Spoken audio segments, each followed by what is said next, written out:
हाँ भाई बच्चों, अब आज स्टार्ट करेंगे हम सेलों का संयोजन। तो हेडिंग लगाओ, सेलों का संयोजन।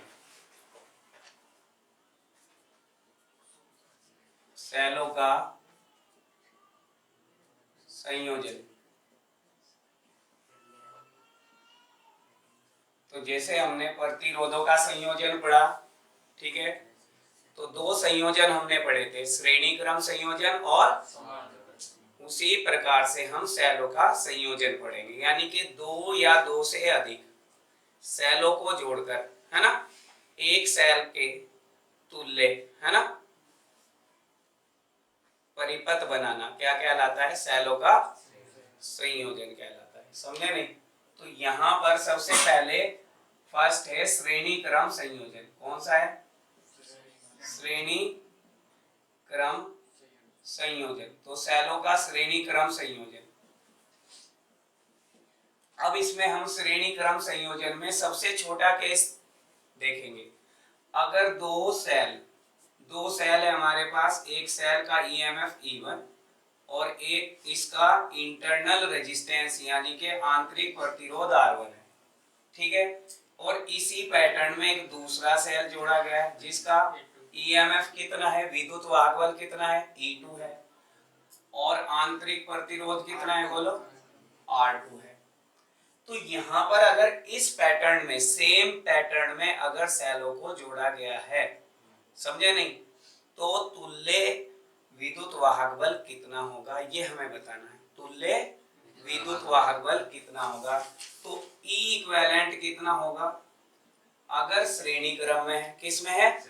तो विद्युत वाहक बल जुड़ जाएगा E1 plus E2, E1 plus. अब प्लस क्यों आया? क्योंकि दोनों सेलें एक ही पैटर्न में जोड़ी गई है। एक ही पैटर्न का मतलब ये प्लस ये माइनस, इसका भी फिर पहले प्लस और फिर माइनस, तो सेम पैटर्न में ये। अच्छा, R1 और R2 किस क्रम में जोड़े गए हैं? श्रेणी क्रम में। तो R तुल्य प्रतिरोध कितना हो जाएगा, बोलो, R1 प्लस R2। श्रेणी क्रम में प्रतिरोध जुड़ जाते हैं, तो कितना हो जाएगा? R1 plus R2। ठीक है, क्लियर? अब बात आ जाती है, अगर इन सेलों को विपरीत क्रम में जोड़ दिया जाता है। कैसे क्रम में? विपरीत क्रम में जोड़ दे। अब देखो ये विपरीत क्रम हो गया है, नहीं, कैसा पैटर्न हो गया? अपोजिट पैटर्न, तो विपरीत क्रम हो गया। तो इसका ईएमएफ कितना है? E1, इसका आंतरिक प्रतिरोध कितना है? R1, इसका विद्युत वाहक बल E2, इसका आंतरिक प्रतिरोध R2। तो यहाँ पे देखो ये पहले प्लस और फिर, अब यहाँ देखो पहले माइनस फिर, तो ये कौन से क्रम में जोड़ दिए? विपरीत क्रम में। तो अगर हम इन दोनों सेलों का विद्युत वाहक बल निकालेंगे, तुल्य विद्युत वाहक बल E इक्विवेलेंट, तो कितना आएगा? E1 माइनस E2, बड़े में से छोटा माइनस कर देंगे, हम मान लेते हैं E1 बड़ा है E2 से, और R इक्विवेलेंट कितना आएगा? तुल्य प्रतिरोध कितना आएगा बताओ? R1 plus R2। भाई श्रेणी क्रम में प्रतिरोध तो कभी ऋणात्मक नहीं होता, तो ये कितना आएगा? R1 plus R2। समझ में आ गई बात? ये श्रेणी क्रम का हो गया। अब दूसरा पॉइंट ABC हो गया, है ना? इस टाइप से अगर क्वेश्चन आ जाता है तो आसानी से निकाल देंगे। तीसरा देख लो, तीसरा पॉइंट, अब अगर n आइडेंटिकल सेल है, कितने? n आइडेंटिकल सेल है, तो श्रेणी क्रम में जुड़े n समान सेलों का, n समान सेलों का, हाँ, तुल्य विद्युत वाहक बल, तुल्य विद्युत वाहक बल। अब देखो ध्यान से, कितना होगा यहाँ पर? मान लिया ये कितना है? E1, और इसका आंतरिक प्रतिरोध कितना है? R1। फिर दूसरा सेल है, कितना है? E2, और इसका आंतरिक प्रतिरोध R2। लेकिन मैंने क्या कहा यहाँ पे, देखो n समान सेलों, समान का मतलब अब इनको क्या कर देना? समान कर देना है। तो हम E1 E2 नाम नहीं देंगे, हम क्या देंगे ER सबका। और ऐसे ऐसे कितने सेल है, n सेल है, n सेल है तो ये n सेल हो गए, सेम पैटर्न में जोड़ दिए। कैसे जुड़े हुए हैं बोलो, श्रेणी क्रम में जुड़े गए। ठीक है, अगर इनमें मैं एक बाह्य प्रतिरोध भी जोड़ दूं, ऐसा बाह्य प्रतिरोध R, तो मैं इसमें धारा भी बता सकता हूं।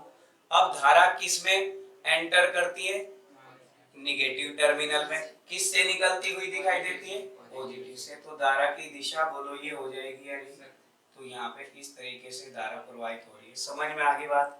अब देखो, अब आप मुझे बताओ, सबसे पहला पॉइंट बताओ, तुल्य विद्युत वाहक बल कितना हो गया, E1 प्लस E है ना, प्लस E, और कितने तक जोड़ेंगे बोलो, N। कितना, N सेल है, तो N सेल है तो कितना आ जाएगा, N सेल है तो कितना आ जाएगा बोलो, Ne। समझ में आ गई बात। अगर मैं आपसे पूछूं तुल्य प्रतिरोध बताओ, तो R प्लस R, और कहां तक बोलो, कितना आ जाएगा, NR। समझ में आई बात। तीसरी इंपॉर्टेंट पॉइंट देख लो, है ना, तीसरा इंपॉर्टेंट पॉइंट ये निकाल लिया, ये निकाल लिया। इसमें कुल धारा का मान बताओ, है ना, परिपथ में बहने वाली धारा बताओ, परिपथ में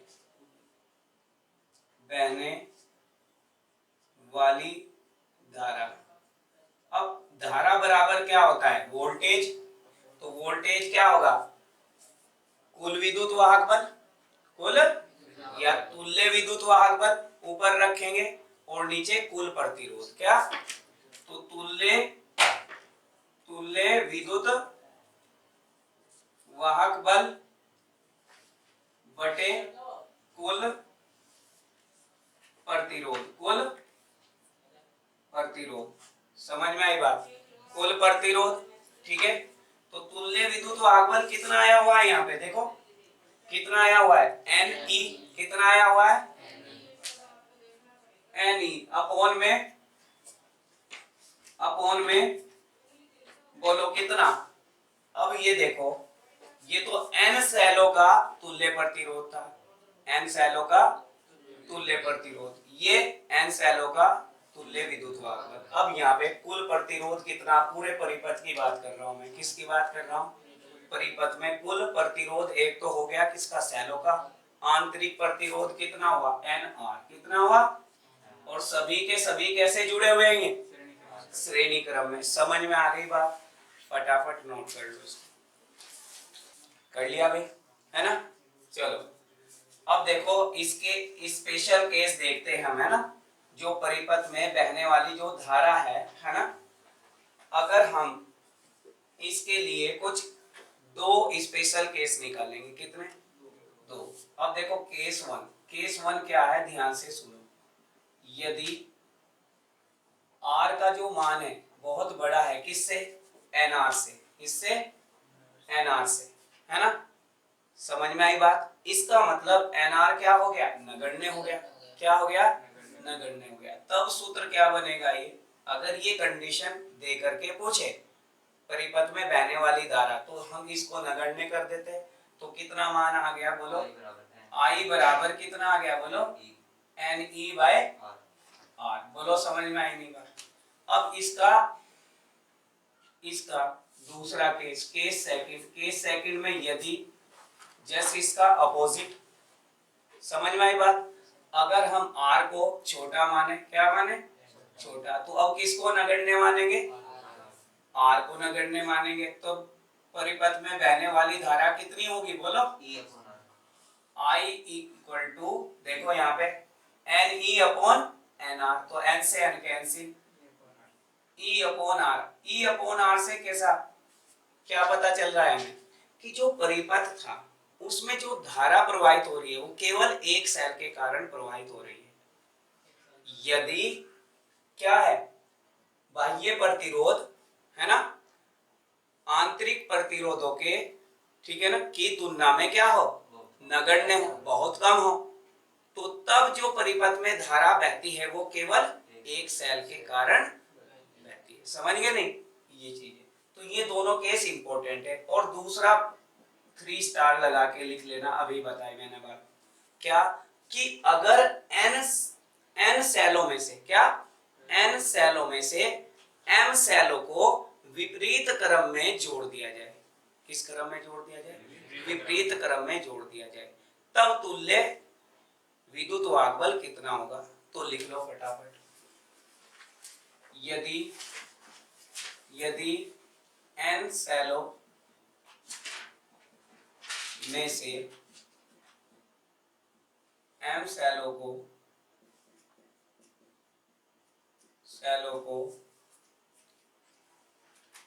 उल्टे क्रम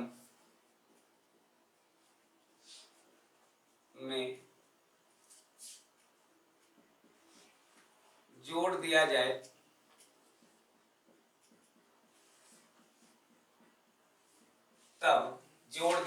तब देखो, तब क्या, तुल्य विद्युत वाहक बल कितना होगा? तब परिपथ का जो तुल्य विद्युत वाहक बल आएगा वो कितना हो जाएगा? ध्यान से सुनो, तुल्य विद्युत वाहक बल कितना आ जाएगा? देखो, टोटल सेल कितने थे? n। प्रत्येक सेल का विद्युत वाहक बल कितना था? E। तो कुल विद्युत वाहक बल कितना था? Ne। समझ गए नहीं? लेकिन कितने सेल हटा लिए उसमें से? m। और फिर m ही सेलों को क्या विपरीत क्रम में, तो कितना माइनस करना पड़ेगा n में से? बोलो कितना? n को किससे रिप्लेस करना पड़ेगा? n minus 2m। n minus, तो सही फॉर्मूला क्या होगा? ये सही फॉर्मूला नहीं होगा, फिर सही फॉर्मूला कितना होगा भाई? Equivalent equal to n minus 2m into E. समझ में आई बात? ठीक है ना? जैसे अभी मान लिया 10 सेल है और 10 के 10 सेल, ठीक है ना, समान है। क्या है? समान विद्युत वाहक बल वाले हैं। समझ गए नहीं? अगर उनमें से हम 10 में से 2 सेलों को हटा करके उल्टे क्रम में जोड़ते, कितने क्रम, किस क्रम में? तो 10 में से हटाए कितने? 2 सेल हटा दिए। अब उनको फिर उल्टे क्रम में, तो वो माइनस हो जाएंगे 2, तो 2 हटे और 2 माइनस। कितने माइनस होंगे 10 में से? 4। तो कितने बचे? 6। उसी तरीके से यहाँ, इसीलिए कितना माइनस हुआ यहाँ पे? बोलो n का वैल्यू कितनी दी हुई थी? 10। m की वैल्यू कितनी? 2। तो 10 माइनस 2 इंटू 2 कितने हो गए? 4।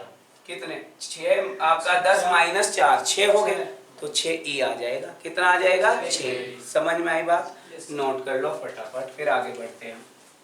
ये क्रम हुआ हमारा कंप्लीट, ठीक है, श्रेणी क्रम हमने किया कंप्लीट। अब हम बात करेंगे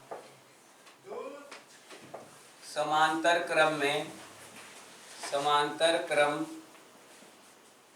में सेलों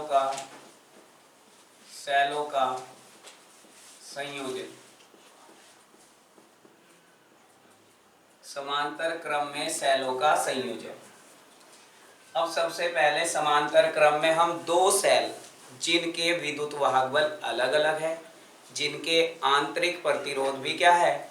अलग अलग है, उनको जोड़ के देखेंगे कि उनका विद्युत वाहक बल कितना प्राप्त होता है और उनका तुल्य प्रतिरोध कितना प्राप्त होता है। तो ध्यान से देखें, अगर मान लिया ये एक सेल है E1, कितना है?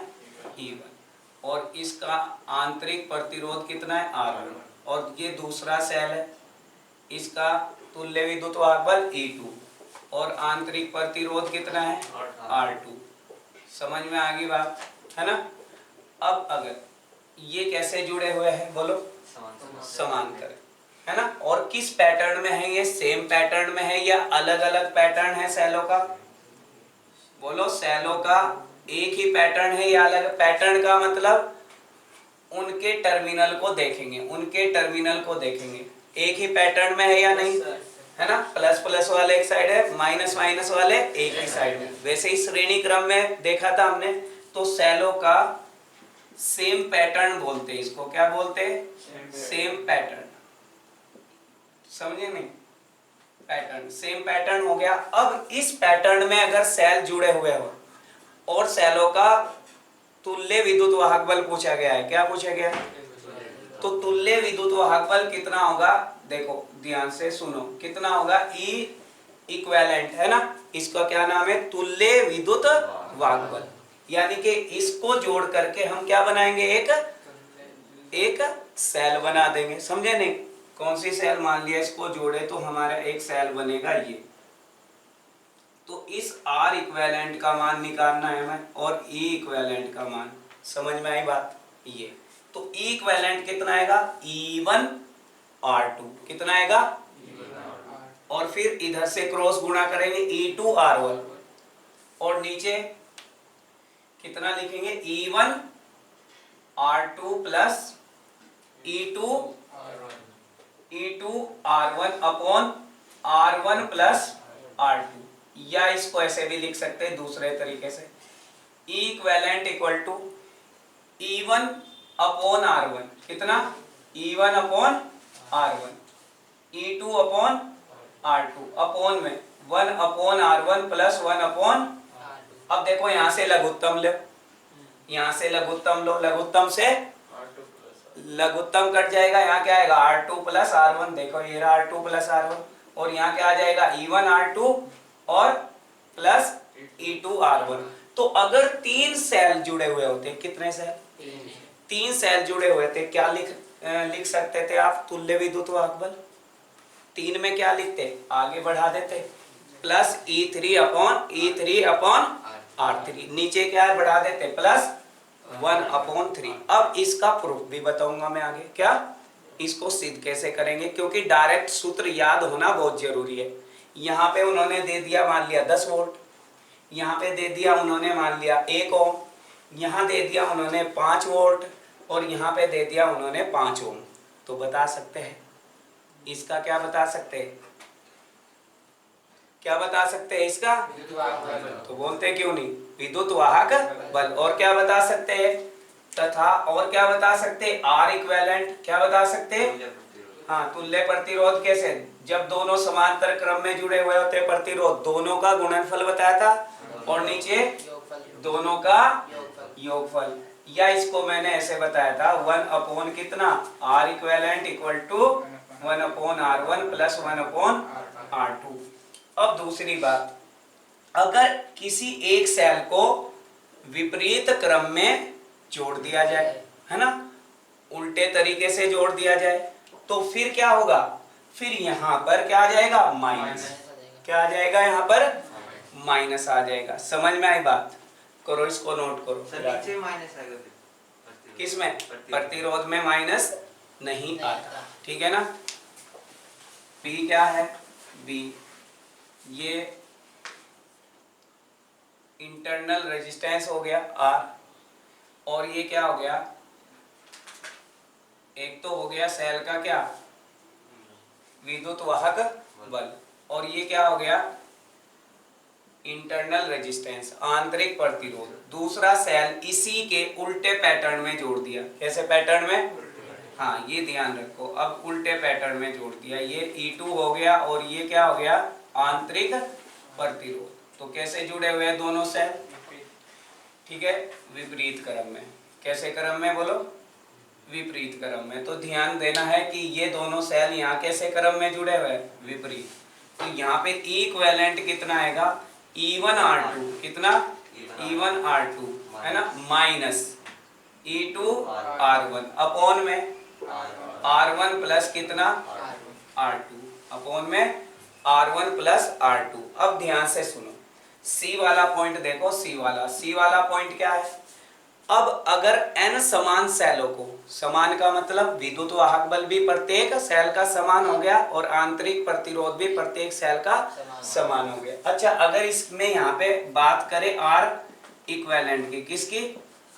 R इक्विवेलेंट की। तो R इक्विवेलेंट कितना आएगा? बोलो कितना? R1 R2 बटे R1 प्लस R2। बोलो, समझ में आएंगे? अब अगर n सेल किस में जुड़े हुए हो? समांतर क्रम में। और सभी के सभी सेल कैसे हो? समान हो, आइडेंटिकल हो। यानी कि प्रत्येक सेल का विद्युत वाहक बल कितना हो? E, और प्रत्येक सेल का आंतरिक प्रतिरोध कितना हो?